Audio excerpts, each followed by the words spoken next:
This story is titled, Girlfriend Faking a Family Emergency to Stalk My Ex and Ended Up in Jail Over an Obsession About My Past Cheating. Hey everyone! Before we jump into today's video, I need your help. We've noticed the channel is losing some traction, and subscribing is one of the best ways you can support us. It's quick, free, and it helps us keep bringing you awesome content. Your support means the world. Let's keep this channel growing together. Thanks so much. Now let's start the video. Hey Reddit! I need to get this off my chest because it's been eating at me for a while. I was 24 when my entire world collapsed. And I mean collapsed. You think you know your life, your family, your story, and then, one day, it turns out it's all just a big, fat lie.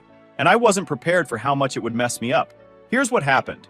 My mom wasn't actually my mom. She was my grandmother. And my real mom? My older sister, who'd been a heroin addict and overdosed when I was 15. It wasn't like one of those dramatic movie reveals where someone sits you down and explains it all. I found out through a cousin who casually mentioned it during a family gathering, thinking I already knew. Yeah, I didn't. But that's a story for another post. I'm sure y'all will love it. At first, I thought it was a joke. A cruel, twisted joke. But the more I thought about it, the more it made sense. There were always whispers growing up. Little comments about how I was a miracle baby, because my mom was older when she had me. I just thought people were talking about my grandmother's age. Turns out, they were hinting at the real story all along. I confronted my mom, who's my grandma, later that day, and the look on her face said it all. She tried to explain, said they'd done it to protect me, but I couldn't hear her. My whole identity felt like it had been ripped away. I turned to Alma, my fiancée, the person who was supposed to be my partner, my equal. We'd been together since high school, and if anyone was going to help me make sense of this, it was her. Or so I thought. At first, she listened. Or at least, she acted like she was listening. But then she hit me with the line that changed everything. You just need to get over it. What's done is done. I stared at her, waiting for her to realize how messed up that sounded. But she didn't. She went back to scrolling on her phone like she hadn't just dismissed the biggest revelation of my life. Get over it? I said.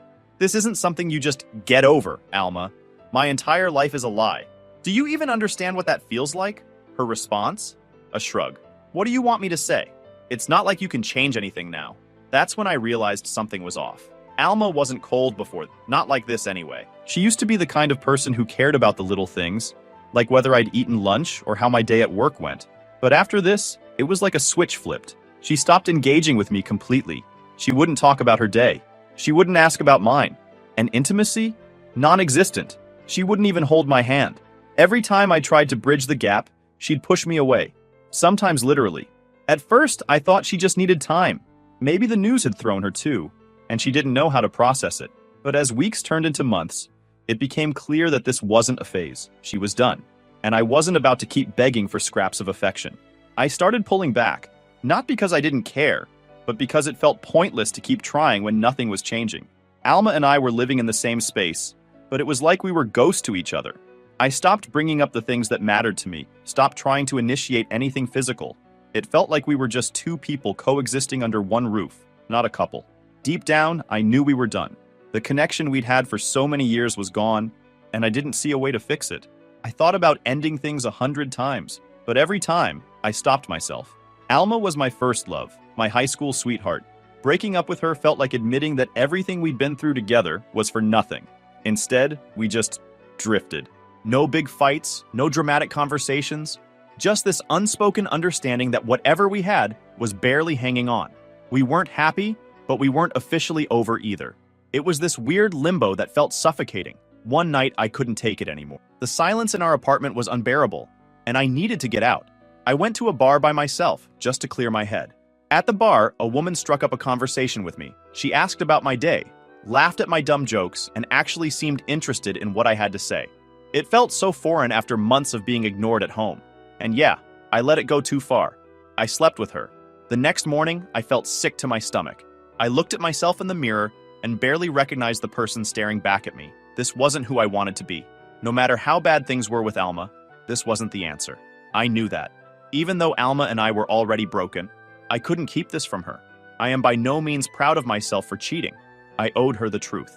I slept with someone else, I told her, watching her expression shift from confusion to fury. She didn't scream or throw anything like I thought she might. She just grabbed her keys and said, "I'm done." And just like that, she was gone. I didn't chase after her. I knew I'd screwed up, and I wasn't going to beg her to stay. If she wanted to leave, that was her choice. After she left, I knew I needed to get my life together. I moved out of our apartment, got my own place, and started working on myself. I hit the gym, not just to get in shape, but to clear my head. I got into journaling and meditation, trying to make sense of everything that had happened. It wasn't easy, but it was worth it. A year later, I felt like a different person. Alma and I even met up to talk things through. I apologized for what I did, and she apologized for shutting me out when I needed her most. We forgave each other, but it was clear we were better off apart. When I met Claire at a mutual friend's party, I thought I'd finally found a fresh start. She was funny, smart, and didn't take herself too seriously. We hit it off right away, and after a few months of dating, we decided to move in together. When things started getting serious, I decided to be upfront about my past. I told her about Alma, about the cheating, about everything. I didn't sugarcoat it because I wanted to build something real with her. Claire seemed understanding, and for a while, everything was great. But then February rolled around, and things started to change. I thought honesty would bring us closer, but instead, it opened a door I wasn't ready for. When Claire and I first moved in together, things felt solid. I liked her. We'd spend our evenings watching random documentaries or planning small weekend trips to break the routine. It felt easy, but as we started to settle into our routines, the vibe shifted. It wasn't something I could put my finger on at first. She'd make these subtle comments that stuck with me longer than they should have, like, "I can't believe you and Alma stayed together that long. I would have left after the first sign of trouble." At first, I thought it was just curiosity, maybe a little judgment. I shrugged it off. She didn't know the full story, not really, but the questions started coming more often. "Do you think Alma ever suspected anything before you told her?" she asked one night while we were brushing our teeth. "I don't know," I said honestly. We barely talked by that point. Her reflection in the mirror didn't move, but I could see her jaw tense. She didn't say anything else, and we both went to bed. The questions didn't stop, though. They got more specific, more invasive. "Did the woman you slept with know you were engaged? Did you ever think about cheating again after that night? Did Alma ever ask for details? Did she cry? Did she scream?" It felt like I was being interrogated, but I kept answering because I didn't want to hide anything from her. I thought if I was upfront, she'd see that I wasn't the same person I was back then. But the thing is, Claire didn't seem satisfied, no matter how honest I was. It didn't matter that I was trying to reassure her. She'd nod, say, "Okay," and then bring it up again days later, like she was testing me to see if my story would change. Then I started noticing little things. One day, I left my laptop open on the coffee table while I went to grab a snack. When I came back, Claire was sitting on the couch, scrolling through my emails. "What are you doing?" I asked, trying to keep my tone light. "Just checking something," she said without looking up. "Checking what?" She closed the laptop and shrugged. "I just wanted to see if you still talk to Alma." I didn't. I'd made it a point to cut off all unnecessary ties with Alma, not because Claire asked me to, but because it felt like the right thing to do. Still, the fact that she felt the need to look through my emails bothered me. "You could have just asked me," I said, trying to keep my frustration in check. She waved me off like it wasn't a big deal. "It's fine. I trust you." But it didn't feel like she did. Nor did I. Then my laptop started acting up, running slower than usual. Random pop-ups I'd never seen before. I took it to a shop, thinking I'd picked up some malware or something. The tech guy gave me a weird look when he ran his diagnostics. "Did you install this keylogger?" he asked, pointing to some program I'd never heard of. "No," I said, confused. "What even is that?" He explained that it was a tool used to record everything typed on a computer. Passwords, messages, emails, the works. My stomach dropped. When I brought it up to Claire, she didn't even flinch. "You must have downloaded it by accident," she said, completely unfazed. "Probably from some sketchy website." Is she serious? I wanted to believe her, but something didn't sit right. I wasn't the kind of person to click on random links or download weird files, and the way she dismissed it so casually made me suspicious. The turning point came when Alma messaged me out of the blue. She sent me screenshots of texts she'd received from my number. Texts I hadn't sent. They weren't inappropriate, but they were definitely weird, like someone trying to strike up a casual conversation. "Hey, long time no talk. How have you been?" The thing was, they didn't sound like me. Alma even said, "This doesn't seem like you at all. What's going on?" I had no explanation. I checked my phone, and sure enough, the messages were there, but I hadn't sent them. When I asked Claire about it, she played dumb. Why would I send texts to Alma? That's ridiculous. Her denial felt too rehearsed, too perfect. Over the next few weeks, things got worse. I'd catch her glancing at my phone whenever I unlocked it. Once, I woke up in the middle of the night to find her sitting on the edge of the bed, scrolling through my messages. When I asked what she was doing, she said she couldn't sleep, and she's just scrolling through my Instagram. It felt like I was constantly under surveillance, like no matter what I said or did, She was waiting for me to slip up. The final straw came during a promotion party for her friend. Let's call him Daniel. I was talking to him about relationships while Claire was in the bathroom. Daniel made some comments about cheating, telling me about his ex and said, "Once a cheater, always a cheater, right?" "I think it depends," I said cautiously. "Cheating says a lot about the state of a relationship, but it doesn't mean someone's incapable of change." Daniel raised an eyebrow, clearly not convinced. "So you're saying you'd trust a cheater not to cheat again?" I didn't bother arguing with him. Why? Explain this to Daniel without referencing my past infidelity? I knew where he stood, and I wasn't about to waste my energy trying to change his mind. But his last comment stuck with me. "Sasha better keep her eye on you just in case." When Claire came back to the table, I told her I wasn't feeling great and wanted to go home. She seemed a little annoyed, but told me to go ahead and Uber if I wasn't up for sticking around. I insisted on waiting for her though, because the last thing I wanted was to leave her alone with someone who just implied I couldn't be trusted. We got home, put on Netflix, and I thought that was the end of it. But later that night, when Claire came back from the bathroom, she was acting different. She'd had a couple of drinks, so I chalked it up to her being tipsy at first. But then she started throwing out these subtle, passive-aggressive comments. "So, did you come straight home? Or did you make any stops along the way?" she asked. Her tone light, but her meaning not so much. I frowned. "Why would I make any stops? I was with you the whole time." She shrugged, leaning back on the couch like she hadn't just accused me of something. "Just wondering." That caught me off guard. "Where is this coming from, Claire? I've been upfront with you about everything. I've literally given you access to my phone, my laptop, everything. What more do you need?" She didn't answer. She just smiled faintly, then said she was tired and heading to bed. When I joined her about an hour later, she was sitting on the bed with her laptop open. The second I walked into the room, she slammed it shut like a kid caught sneaking cookies before dinner. "What were you doing?" I asked, keeping my voice even. "Nothing," she said quickly. "Just scrolling through the news?" But I'd had enough. "Claire, this is getting out of hand. You're digging through my stuff. You're bringing up Alma constantly. And now I'm finding messages I didn't send. What's going on with you?" Her face hardened. "What's going on with me? Maybe I'm just trying to protect myself. You did cheat once, remember?" That was it. The trust we'd built, or at least what I thought we'd built, was gone. I wasn't going to sit around and let her keep treating me like a villain in a story I'd already left behind. I went to bed that night feeling drained, knowing something had to change. Claire's obsession wasn't just exhausting, it was crossing lines I wasn't willing to ignore anymore. I thought I'd seen the worst of Claire's behavior, but I couldn't have been more wrong. What came next would change everything. I knew it was over between Claire and me. No matter how hard I tried to reassure her, she was never going to trust me. I'd opened my life to her. My phone, my laptop, my past, but none of it was enough. She was fixated on my mistakes in a way that felt suffocating, like I was trapped in a trial with no end in sight. The realization didn't hit all at once. It was more like a slow buildup, where every little thing, every glance over my shoulder, every suspicious question, added to the weight until it became impossible to ignore. She wasn't just distrustful, she was actively digging, searching for something to confirm a fear she refused to let go of. I decided it was time to leave, but I couldn't just tell her outright. Claire wasn't the type to take bad news calmly, and if her past actions were any indication, I knew there was potential for things to get messy. Then, as if fate had given me an opening, Claire told me she needed to visit her mom. "She's having some health issues," she said, her tone serious. "I just want to go check on her and make sure everything's okay." I nodded, doing my best to sound supportive. "Of course, let me know if you need me to drive you to the airport." Her mom lived a few states away, and Claire rarely visited because of the distance. She'd mentioned before that her mom's health had been declining over the past year, though she didn't share many details. Still, it made sense that she'd want to go in person, and I wasn't about to question it. A few days later, I dropped her off at the airport.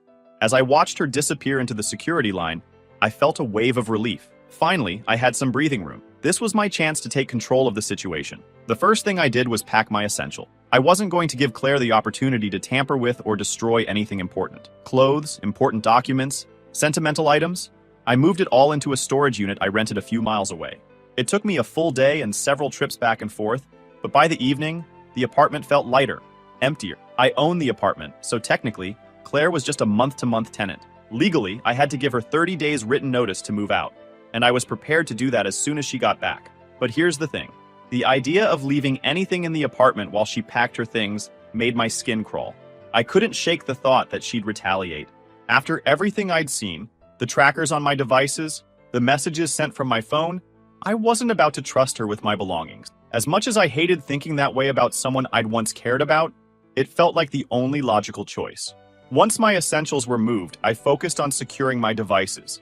My laptop and phone had already been tampered with once, and I wasn't going to take any chances. I took them to a tech shop to have them thoroughly scrubbed. "You've got multiple trackers installed here," the tech guy said, showing me a list of programs I didn't recognize. Someone was definitely monitoring you. I didn't bother explaining the situation to him. I just told him to wipe everything clean and start fresh. By the time I left the shop, my devices were secure, and I finally felt like I was starting to regain control of my life. That evening, I called my friend Marcus and told him everything. Marcus was the kind of guy who always had your back. No questions asked. "Man, just crash at my place," he said without hesitation. "You don't need to deal with that kind of crazy. Use my spare room for as long as you need." His offer was a lifeline. I planned to move the rest of my things into Marcus's place after I handed Claire her notice. I didn't want to ambush her while she was visiting her mom, but I wasn't going to let this drag out any longer than necessary.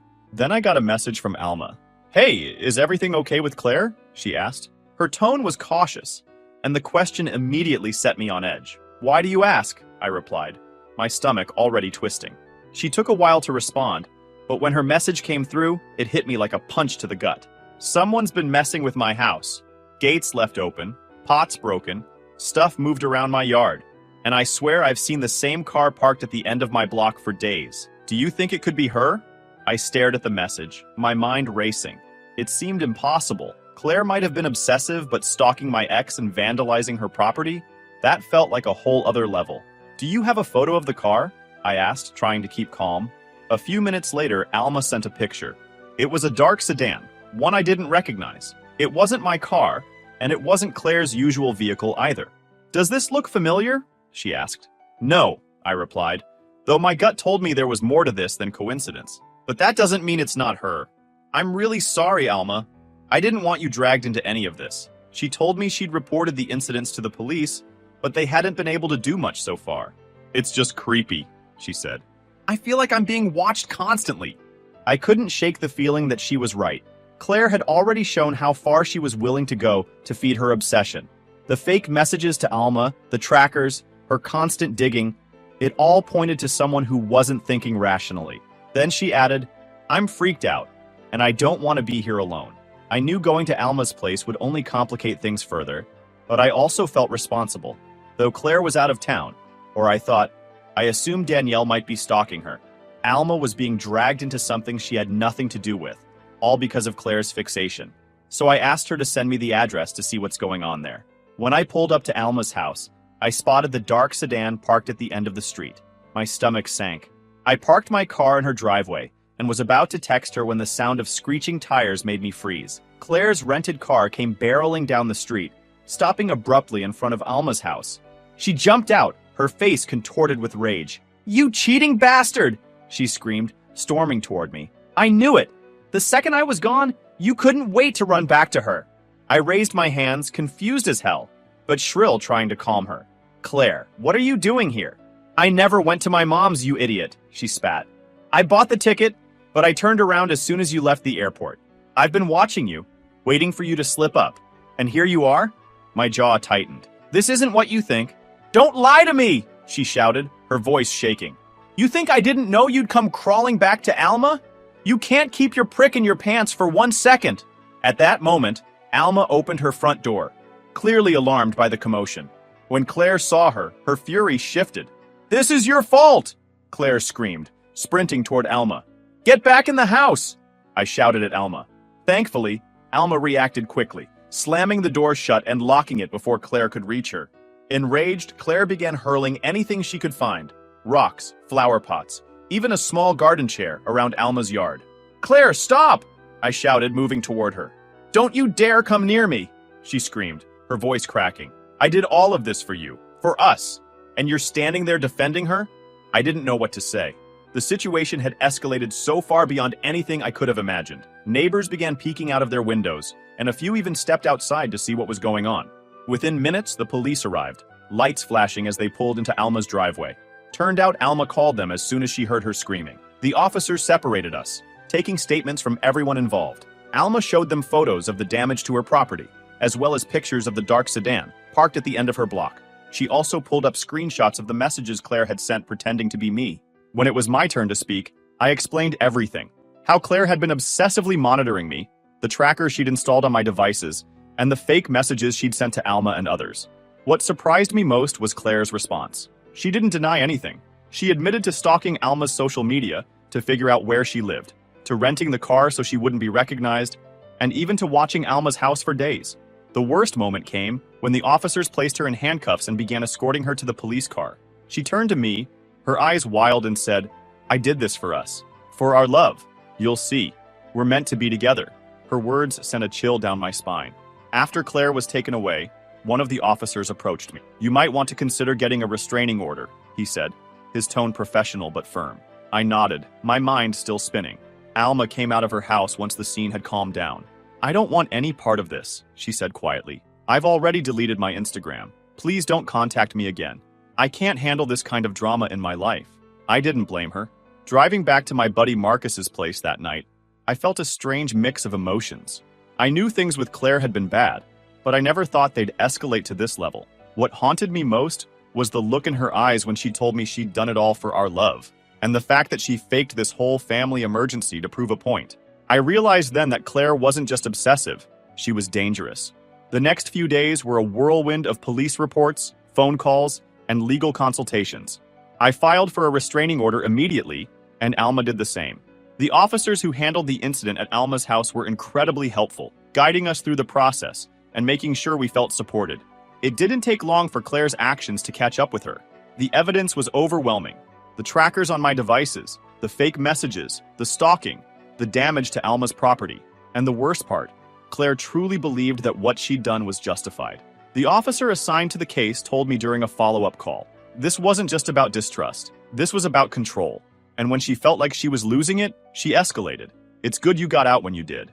I was grateful that the system was working in my favor, but the whole situation still left me shaken. The idea that someone I had once cared for could go to such extremes was something I couldn't fully wrap my head around. Claire's court hearing came faster than I expected. Alma and I both testified, recounting everything we had experienced. I could see Claire sitting there, staring at me with a mix of anger and desperation, like she still believed this was all part of some grand misunderstanding. Her lawyer tried to paint her as a woman who was simply hurt and insecure, someone who had made mistakes out of love. But the prosecutor wasn't having it. They laid out every piece of evidence, every line she'd crossed, and made it clear that this wasn't just a case of bad judgment. This was a pattern of dangerous behavior. When it was Claire's turn to speak, she tried to justify her actions. "I did this because I love him," she said, her voice breaking. "He needed to be reminded of what we have together. I wasn't trying to hurt anyone. I was trying to save us." Claire was sentenced to 20 days in jail, followed by 2 years of probation. During her probation, she was required to wear a GPS ankle monitor to ensure she stayed away from me and Alma. The court also ordered her to pay compensation to Alma for the damages to her property and emotional distress. The restraining orders Alma and I filed were made permanent, ensuring Claire couldn't legally contact us or come near us again. She was also required to attend mandatory therapy sessions twice a month and complete 200 hours of community service. Hearing the sentence was a relief. I felt like I could breathe again, like the weight of Claire's obsession was finally being lifted. After the sentencing, Alma and I had one last conversation. She told me she was moving out of state to start fresh, to put this whole mess behind her. "I wish you the best," she said before we parted ways, "but I don't ever want to cross paths again." No offense, it's just too much. I understood completely. As for me, I took a long, hard look at my life after everything with Claire. I spent weeks at Marcus's place, reflecting on what had happened and what I needed to do to move forward. I went to therapy, not just to process the trauma, but to understand how I ended up in such a toxic relationship in the first place. It wasn't easy, but over time, I started to rebuild.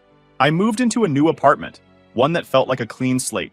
I focused on my career, my friendships, and most importantly, myself. Looking back, I don't regret leaving Claire or standing up for myself when her behavior spiraled out of control. I hope she uses her time in jail to reflect and grow. But whether she changes or not is no longer my concern. Ever since I found out the truth about my family, that my mom was actually my grandmother, everything's felt a little off. Like maybe I haven't been fully grounded in who I am. These relationships, as messy as they've been, have made me wonder if I'm even ready to be with someone. Maybe I'm not. Maybe I'm the problem. Either way, I'm determined to work on myself and hold on to whatever I still have left to myself. To everyone reading this, if you've made it this far, thank you for sticking with me. If you have something to say, advice, judgment, whatever, I'm open to it. Sometimes it's hard to see the whole picture when you're stuck inside of it.